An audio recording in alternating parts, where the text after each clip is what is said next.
বলবো সারা জীবনটাই আমাদের একটু নেভার মাইন্ড বলেই কাটাতে হয়, তো সেইটা ইজ এ কনস্ট্যান্ট। অনেক সময় মানে চকলেট খেতে ইচ্ছে হচ্ছে, গিলটি প্লেজার খাওয়া উচিত না, নেভার মাইন্ড অর্ডারটা করেই নি। Thank you. I would never do that. She would. Absolutely. আজকে আমার মা বাবা ঋতুর মা অ্যাসোসিয়েটেড ছিলাম।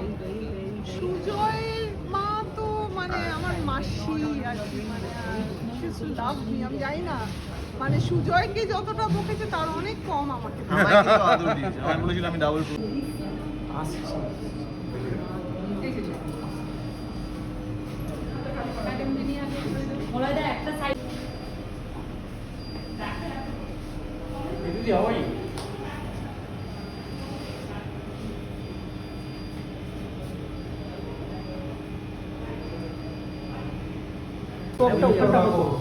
তারপর কিন্তু ঢুকতে পারবি না ওখানে।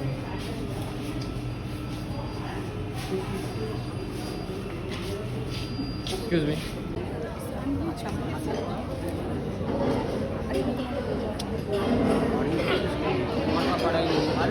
ও বাবা সৌভ, উইকেট সৌভ, কেমন আছো?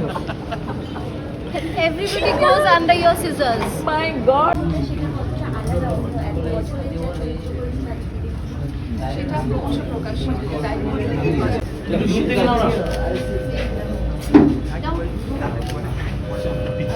সবাই একটু পিছিয়ে যায় না, আসছে না কারোর এখানে দিদি? একটু ডাউন হও না, একটু ডাউন।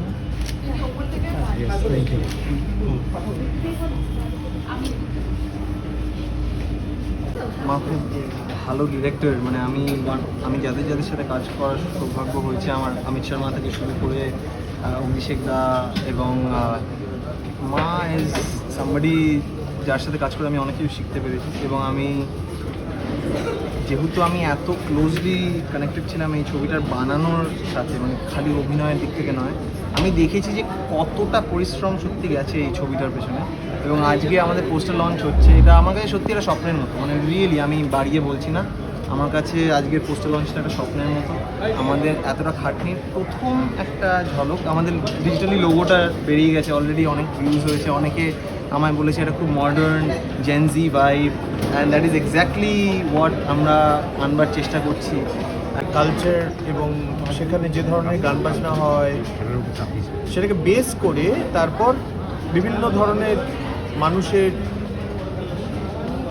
তারা আসছেন, তারা একটা বারে আসছেন বা ক্যাফেতে আসছেন রাতে, এবং সেখানে তারা নিজেদের মধ্যে কথা বলছেন। তার থেকেই তাদের জীবনের নানা রকম জিনিসপত্র রিভিল হচ্ছে, এভাবেই গল্পটা এগোচ্ছে। এবং গল্পটার সময়কাল কিন্তু একটা সন্ধে, গোটা সিনেমাটাই একটা সন্ধ্যেতেই ঘটছে, যদিও কিছু ফ্ল্যাশব্যাকস রয়েছে। খুবই ইন্টারেস্টিং স্টোরি, এবং ছোট্ট করে একটা রহস্য আছে এর মধ্যে, যেটা ফাইনালি গিয়ে রিভিল হয়। অবশ্য অডিয়েন্স প্রথম থেকেই হয়তো আঁচ করতে পারে ব্যাপারটা, কিন্তু ক্যারেক্টারগুলো তারা তো জানে না, কাজেই তারা কিভাবে সেই ব্যাপারটাতে পৌঁছলো সেটাও একটা লাস্ট সমাধানে পৌঁছলো বা রেজলিউশনে পৌঁছলো, সেটাও একটা জার্নি। এই জার্নিটা একটা বহুদিনের জার্নি, আবার একটা সন্ধ্যার জার্নিও বটে, এবং সেটাই গাথা আছে গানে গানে। ভেবেছি এটা সম্রাটের লেখা গল্প, এবং মিতালি সম্রাট এবং অমর্ত্য, তখন অমর্ত্য FTII পুনেতে পড়াশোনা করছে, তখনও কলকাতায় এসে লিখেছিল। তো এইটা যখন আমরা মোটামুটি ঠিক করেছি যে এই ছবিটা করব, তখন আমি প্রথম ঋতুকে বলি অভিনয় করার জন্য। আর মানে আমি বলবো যে এই গল্পটা নিয়ে ছবি যেই করুক না কেন, ঋতুকে ওই চরিত্রটাই দিত, আর অমর্ত্যকে এই যে পার্ক স্ট্রিটে ঘুরে বেড়ানো একজন ভাগাবান যে গান গায়, গান নির্মাণ করে, এটাই হতো। তো আমরা তখন ওই ছবিটা করবো ঠিক করলাম, তো তখন আমি ঋতুকে গল্পটা শুনিয়েছিলাম। তো ঋতু আমার মনে আছে তখন ওর জন্যে কিছু একটা শুটিং চলছিল, তাই জন্যে ও পুরোটা মানে শুনছিল ওর বাড়িতে। শুনতে শুনতে আমার ন্যারেশনের শেষে, স্ক্রিপ্টের শেষে ওর এত চোখে জল এসে গেছে যে আবার নতুন করে কাজল ঘেটে গিয়েছিল এবং আবার নতুন করে মেকআপ করতে হচ্ছে। আর আমারও এই ছবিটা করার পেছনে একটা প্রধান কারণ হচ্ছে, আমি না গল্পটা এক পাতার গল্প ছিল, আমি কিছুতেই গল্পটা লোককে বলতে পারতাম না, কারণ শেষে না আমার গলা ধরে যেত। আমি ভাবলাম আমি এতদিন ধরে অভিনয় করি, এত ভালো ভালো চরিত্রও করেছি, নিতান্ত ভালো মানে খারাপ চরিত্র করিনি, খুবই আমি এত ইমোশনাল হয়ে যাচ্ছি কেন কিছুতে, মানে আমি এম্বারেসড হয়ে যেতাম যে আমার গলাটা ধরে গেল। তখন আমার মনে হলো এই গল্পটার মধ্যে এমন কিছু আছে যেটা বলা দরকার। কয়েকটি মানুষ, তাদের গল্প, শহরের গল্প। বলে একটা ছবি প্রডিউস করেন, তার নাম ভূমিকায় ছিলেন সুচিত্রা সেন, রাজলক্ষ্মী আর শ্রীকান্ত অবশ্যই কুমার। তো অনেক বছর পর একটা নতুন নজির গড়ে তুললো আমাদের film industry. I don't like to use that word Tollywood, ভীষণ অ্যাবিউজিভ কথাটা। আমার মনে হয় যে আমাদের ফিল্ম ইন্ডাস্ট্রিতে, বাংলা ফিল্ম ইন্ডাস্ট্রিতে কিন্তু একটা নতুন দিগন্ত সৃষ্টি করবে এই ছবিটা প্রোডাকশনের দিক থেকেও।